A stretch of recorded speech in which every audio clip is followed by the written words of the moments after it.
Space Lab, c'est un jeu pour 1 à 4 joueurs à partir de 10 ans, des parties d'environ 20 minutes. Un jeu dans lequel vous allez essayer de construire votre station internationale, votre station spatiale, composée de 3 capsules. Et le but du jeu, ça va être d'essayer de placer des membres d'équipage et des équipements autour de ces stations pour essayer de marquer un maximum de points avant la fin de la partie. C'est un jeu de tableau building, vous allez avoir des cartes que vous allez essayer de placer devant vous. La petite particularité, c'est que en fonction de l'emplacement de ces cartes, vous allez déclencher différents bonus. Je vous explique tout de suite les règles multijoueurs et j'expliquerai vite fait le mode solo à la fin. Pour la mise en place en multijoueur, chaque joueur va récupérer 3 capsules, une capsule de gauche, une capsule de droite et une capsule centrale. Donc la centrale c'est la violette, à gauche c'est orange, à droite c'est jaune. Dans ces capsules, on va piocher 3 petits projets, 3 petites tuiles d'objectifs qu'on va donner à chaque joueur et qu'on va placer au centre de ces capsules. Donc j'ai déjà fait ici, il y a les 3 petits objectifs, sinon la capsule est vide. Donc ça, on fait tout ça en début de partie, de manière aléatoire. Et ensuite, on va mettre en place des petites tuiles de bonus, de points de victoire. Là, on va faire des tas, pareil, un tas pour les capsules de gauche, donc avec une petite couleur orange. On va placer les tuiles du numéro le plus haut au numéro le plus bas. On va les empiler. Au centre, c'est pareil, donc les violettes, du plus grand au plus petit numéro. Il y a 4 tuiles à chaque fois, et à droite, exactement la même chose. Donc ça, ce sont des petits bonus qu'on va pouvoir essayer de gagner. Et ensuite, on va avoir 2 types de cartes dans le jeu. On va voir d'abord les cartes projets, donc c'est des petites cartes avec un petit symbole de planète et un petit drapeau dessus. Ces cartes-là, on va les mélanger en début de partie, on va les laisser en tas face cachée au centre de la table. Et enfin, vous allez avoir les cartes lab. Les cartes lab, ce sont les cartes principales du jeu, celles avec lesquelles vous allez jouer. Il y en a un certain nombre aussi. Vous les mélangez toutes en début de partie, vous les laissez aussi en tas au centre de la table, et vous laissez un peu de place à côté pour en mettre face visible. Ces cartes, elles vont représenter les différents membres des agences spatiales que vous allez pouvoir recruter. Donc il y a 4 types d'agences spatiales, et donc 4 couleurs. Les rouges, les jaunes, les bleus et les verts. Ils ont un nom, vous les regarderez dans la règle si ça vous intéresse. Et dans chacune de ces factions, dans chacune de ces agences, on va avoir des spécialistes. Là aussi, il y en a 4 différents. Vous avez les techniciens avec le symbole de clé à molette. Vous avez les pilotes avec le symbole de casque. Vous avez les scientifiques avec les petites éprouvettes. Et vous avez les médecins avec la petite croix médicale. Donc vous mélangez tout ça, vous le mettez au centre de la table. Chaque joueur a ses 3 capsules devant lui. Et on est prêt à commencer la partie. Donc une partie de Space Lab va durer un certain nombre de tours jusqu'à ce qu'une condition de fin de partie soit déclenchée. Les conditions de fin de partie, il y en a 2. La première, c'est de réussir à placer 10 cartes dans son tableau. Les cartes, on va les placer tout simplement à gauche et à droite des stations, et en haut et en bas. Donc en fait, là, sur mon plateau, je vais avoir 1, 2, 3, 4 emplacements sur la ligne du centre, 1, 2, 3 en haut, et 1, 2, 3 en bas. Donc ça fait 10 cartes au total. Une fois qu'un joueur a mis ces 10 cartes, ça met fin à la partie. L'autre façon de mettre fin à la partie, c'est de réussir à remplir les 3 objectifs qu'on a au centre de nos capsules. Là encore, dès qu'un joueur arrive à remplir le 3e objectif, ça met fin à la partie. Quand un joueur déclenche la fin de partie, les autres joueurs ont un dernier tour de jeu pendant lequel ils vont pouvoir uniquement jouer des cartes. Et une fois que tout le monde a eu l'occasion de jouer des cartes une dernière fois, on passe au décompte de fin. Un tour de jeu, comment ça va se passer? Vous allez avoir, donc on détermine un premier joueur aléatoirement en début de partie, et ce joueur va commencer la partie, après on jouera dans le sens aigu d'une montre. Ce joueur va avoir 3 possibilités, donc 3 actions possibles à son tour. La première, et elle est obligatoire en début de partie parce qu'on n'a pas le choix, c'est de piocher les 3 premières cartes du tas de cartes lab, de les révéler à tous les joueurs, et de prendre parmi ces 3 cartes uniquement toutes les cartes d'une même agence, donc toutes les cartes d'une même couleur. Donc là, il pourrait décider de prendre uniquement la carte bleue, ou bien les 2 cartes vertes. Et il les prend dans sa main, il les garde dans sa main. À partir du moment où il les a dans sa main, elles restent face cachée. Les cartes qui vont rester, elles vont rester au centre de la table, face visible, dans la zone de recrutement. On appelle ça comme ça. Donc ça, c'est la première possibilité. Une fois qu'il a fait ça, hop, c'est au joueur suivant qui peut aussi faire la même chose, piocher les 3 premières cartes, les analyser, les montrer à tout le monde, et décider quelle couleur de carte il prend, et laisser les autres cartes au centre de la table. Donc uniquement parmi les 3 cartes qu'il pioche. Donc là, admettons, lui, il veut la carte jaune, il la met dans sa main, et il met les autres cartes ici. Les cartes qu'on laisse au centre de la table, dans la zone de recrutement, on vous conseille de les regrouper par couleur. Puisque la deuxième action possible à son tour, à partir du moment où il va y avoir des cartes au centre de la table, c'est, au lieu de piocher, de recruter toutes les cartes d'une même couleur qui sont visibles au centre de la table. Donc là, le joueur d'après, il aurait le choix de prendre les 2 cartes vertes ici, ou la carte bleue. Encore une fois, il la rajoute à sa main et il la garde en main. La dernière action, du coup, qu'on peut faire à son tour, c'est de jouer des cartes. Donc les cartes qu'on a en main, on va pouvoir les placer dans notre station spatiale. Cette action-là, elle sera obligatoire si à un moment donné on a plus de 5 cartes en main. Donc voilà, tant qu'on a moins de 5 cartes, on peut continuer à piocher. Dès lors qu'on dépasse 5 cartes, quand vient notre tour, si on a plus de 5 cartes en main, on est obligé de faire l'action de jouer des cartes. Et donc pour jouer des cartes, c'est très simple. On peut jouer des cartes n'importe où dans notre station, donc aux emplacements que j'ai dit, 4 emplacements au centre, 3 en haut, 3 en bas. Et pour jouer des cartes, il faut pouvoir payer le coût qui est indiqué en haut à gauche des cartes. Ce coût, il se paye en cartes aussi. C'est-à-dire que là, je pourrais très bien, moi j'ai que 2 cartes en main, je pourrais très bien jouer cette carte-là qui me coûte une carte. Je la joue où je veux, admettons que je vais la jouer là, et elle me coûte une carte, donc je dois défausser une carte de ma main. Donc les cartes qu'on défausse, on les met face visible à côté de la pioche. J'ai payé son coût, j'ai joué ma carte. Dès qu'on va jouer une carte, on va devoir regarder si on déclenche des bonus. Donc première chose à regarder, c'est est-ce que la carte en bas à gauche a un bonus instantané, donc avec un petit éclair. Il y en a que 4 cartes qui ont ce bonus dans tout le deck, ce sont les cartes de valeur 1, une de chaque couleur. Et ce bonus, c'est de piocher une carte projet. Donc là, si je joue cette carte, c'est ce que j'ai fait ici, tout de suite, je vais piocher une carte projet que je vais regarder, que je vais garder secrète, et que je garde devant moi jusqu'à la fin de la partie. Ces cartes projet, elles vont nous rapporter des points, je les explique après. Donc première chose à faire, c'est regarder ça. Sinon, la plupart du temps, en bas à gauche de chaque carte, ça va être plutôt des points de victoire de fin de partie. Donc quand vous aurez des bonus sur fond gris clair, ce sont des bonus instantanés qui se déclenchent tout de suite. Quand vous aurez un fond noir, ce sont des points qui vont se déclencher en fin de partie uniquement. Et donc je vous dis, la plupart des cartes, ça va être des points de fin de partie que je vais expliquer tout à l'heure. Donc vous jouez une carte, vous regardez si vous avez un bonus instantané. Ensuite, vous allez regarder, en fonction de l'endroit où vous avez joué la carte, si vous déclenchez un bonus de capsule.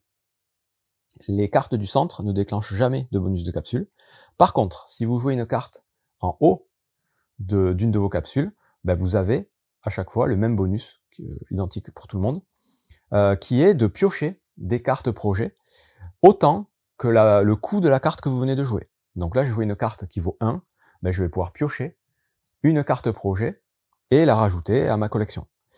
Si j'avais joué une carte qui vaut 2, 3 ou 4, j'aurais pioché 2, 3 ou 4 cartes, mais j'aurais pu en garder qu'une seule. En gros, ça vous permet de piocher plus de cartes, mais dans tous les cas, parmi toutes les cartes que vous piochez, vous les regardez, il n'y en a qu'une que vous pouvez garder. Donc ça, c'est le bonus des cartes qu'on va jouer en haut de nos capsules. Quand on joue des cartes en bas de nos capsules, là, il faut regarder si on fait bien coïncider le métier de la carte par rapport à ce qui est indiqué en bas.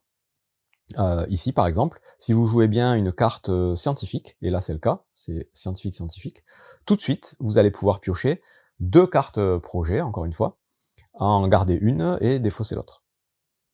Ici, si vous jouez une carte médecin, vous allez pouvoir tout de suite piocher une carte du deck de cartes lab à rajouter à votre main.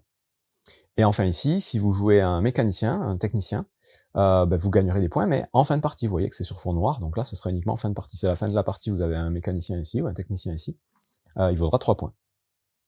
Donc voilà ce qui va se déclencher comme bonus en haut et en bas des capsules. Dernière chose à regarder après avoir joué une carte, c'est est-ce que vous avez réussi à accomplir l'objectif de la capsule à côté de laquelle vous avez joué votre carte. Ces objectifs-là, c'est des objectifs de faction, des objectifs de membres d'équipe, et donc de couleurs. Ici, autour de cette station, dès lors que je vais placer ma 3e carte verte, j'aurai rempli cet objectif. Il me faut 3 cartes vertes autour de cette station. Au maximum, on peut mettre 4 cartes.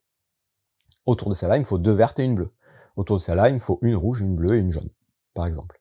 Si jamais, après avoir posé mes cartes, j'ai bien accompli l'objectif, je vais prendre la première tuile correspondante à la capsule sur laquelle j'ai fait l'objectif, qui est disponible. Donc là, si j'arrive à avoir l'objectif ici, mettons, voilà, j'ai réussi, je vais poser ça et ça, j'ai mes 3 cartes vertes, 3 verts, je prends la première tuile ici, je la mets là, et ça va être des points de fin de partie.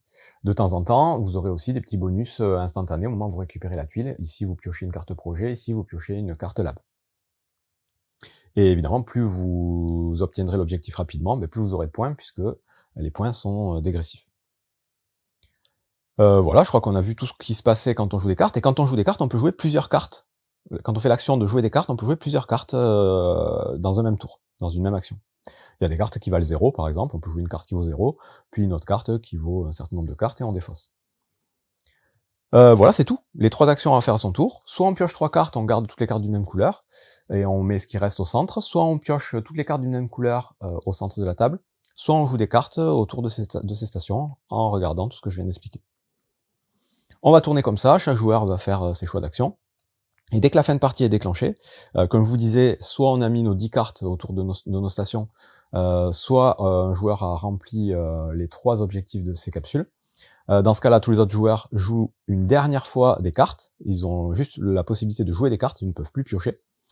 Et ensuite, on passe au décompte. Et donc pour le décompte, on va prendre le petit bloc-notes ici, et on va regarder carte par carte combien chaque carte va nous rapporter de points. On va regarder si on a les objectifs des capsules, et on va noter à chaque fois les points dans les bons emplacements, et faire les totaux par ligne. Et ensuite, on va regarder donc les cartes projets qu'on a récupérées, et ces cartes-là vont nous rapporter aussi des points. Donc les cartes projets, justement, je vais vous les montrer toutes, sont un principe de collection en fait. Vous allez avoir des cartes de ce type-là. Ces cartes, si vous en avez qu'une à la fin de la partie, elles vaut 1 point. Si vous en avez 2, ça vaut 4, 3, ça vaut 9, et 4 ou plus, ça vaut 16. Exactement dans le même principe, vous avez ce type de carte. Là, c'est 2, 3 ou 13 points si vous en avez 3 ou plus. Ensuite, vous allez avoir ce type de carte qui va vous faire marquer 1 point par carte lab dans votre station de couleur jaune, et vous aurez la même chose pour les couleurs vertes, bleues et rouges. Ensuite, vous allez avoir ces cartes-là qui vont vous faire marquer 1, 2 ou 3 points par pilote dans votre station, donc les personnages avec le symbole de casque à la fin de la partie, donc dans la station, en fonction du nombre de cartes. Si vous avez une carte, chaque pilote vaudra 1, si vous avez 2 cartes de ce type, chaque pilote vaudra 2, et ainsi de suite. Et encore un principe de collection ici, si vous avez une carte, elle vaut 1, si vous en avez 2 ou plus, ça vaut 10. Donc voilà, les cartes lab, le principe, c'est de les collectionner et de prendre celles qui vous font marquer le plus de points. Donc ça, ce sera reporté ici, dans les totaux. Et sinon, pour les cartes, il faudra regarder ce qui est marqué en bas à gauche. Celle-là, elle vous dit par exemple que vous gagnerez 1 point par carte bleue, n'importe où dans votre station. Celle-là, c'est 2 points par carte de type pilote. Celle-là, c'est 3 points par carte pilote, mais il y a une petite flèche ici, uniquement dans la même ligne que la carte en question. Donc là, ça marcherait, ça ferait 3 plus 3, parce que j'ai déjà 2 pilotes ici. Qu'est-ce qu'il peut y avoir d'autre comme carte? Vous allez avoir des cartes qui vous font marquer des points par carte projet que vous avez en fin de partie. Des cartes qui vous font marquer des points évidemment par carte d'une même agence dans votre tableau. Donc là, 1 point par carte verte partout dans votre tableau. Et je crois qu'on a vu à peu près tout ce qu'il y avait à voir. Évidemment, le joueur qui a le plus de points remporte la partie. Et en cas d'égalité, c'est le joueur qui aura le plus de cartes projet qui départage l'égalité, sinon on se partage la victoire.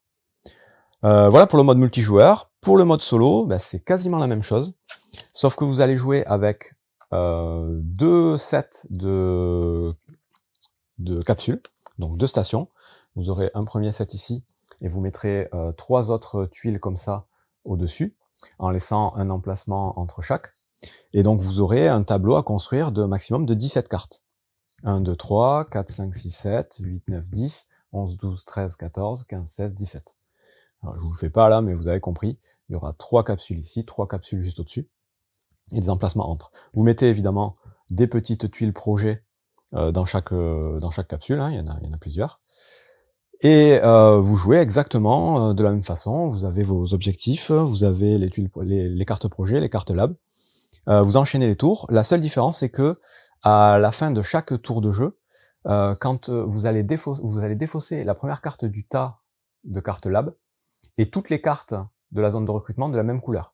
Donc là, admettons, c'est la fin de mon tour, je défausse la première carte ici, c'est du bleu, et je défausse toutes les cartes bleues qui sont face visible au centre de la table. Puis je joue un nouveau tour, je peux piocher 3 cartes, garder toutes les cartes d'une même couleur, mettre ça à face visible, un tour d'après, je peux jouer des cartes, et ainsi de suite. La partie là va s'arrêter quand vous avez réussi à faire vos 6 projet, donc réussir les 6 tuiles qui sont au centre de vos capsules, ou quand vous avez posé vos 17 cartes. À ce moment-là, vous comptez les points et vous essayez de faire le meilleur score. Vous avez un petit tableau dans le livret de règles qui vous dit quels scores sont bons et moins bons. Allez, pardon. En solo, il y a aussi une troisième condition de fin de partie, c'est si vous videz la pioche de cartes lab. Dans le mode multijoueur, si vous videz la pioche de cartes lab, vous remélangez la défausse et vous continuez à jouer. En solo, si vous videz la pioche de cartes lab et que vous devez piocher soit à la fin de votre tour pour défausser des cartes, soit piocher parce que vous voulez faire action de piocher et qu'il n'y a plus de cartes, ça met aussi fin à la partie. Voilà, c'est tout pour Space Lab, et c'est un bon petit jeu de tableau de cartes encore. Donc il y a de plus en plus de jeux de ce type-là où on construit des tableaux de cartes. Celui-là est un peu original puisque vous avez voilà, des petits objectifs et un ordonnancement de cartes un peu particulier. C'est dynamique, c'est efficace, ça se joue vite. Pas trop d'interaction entre les joueurs, mais c'est quand même intéressant de construire son petit tableau et d'essayer de faire une petite course en fait, d'essayer d'avoir les objectifs avant les autres joueurs. Ça marche bien aussi en solo, donc voilà, c'est un bon petit jeu que je vous conseille pour jouer en famille. Éventuellement, les parties sont pas trop longues et les règles sont très simples, on peut jouer avec des enfants. Bon jeu!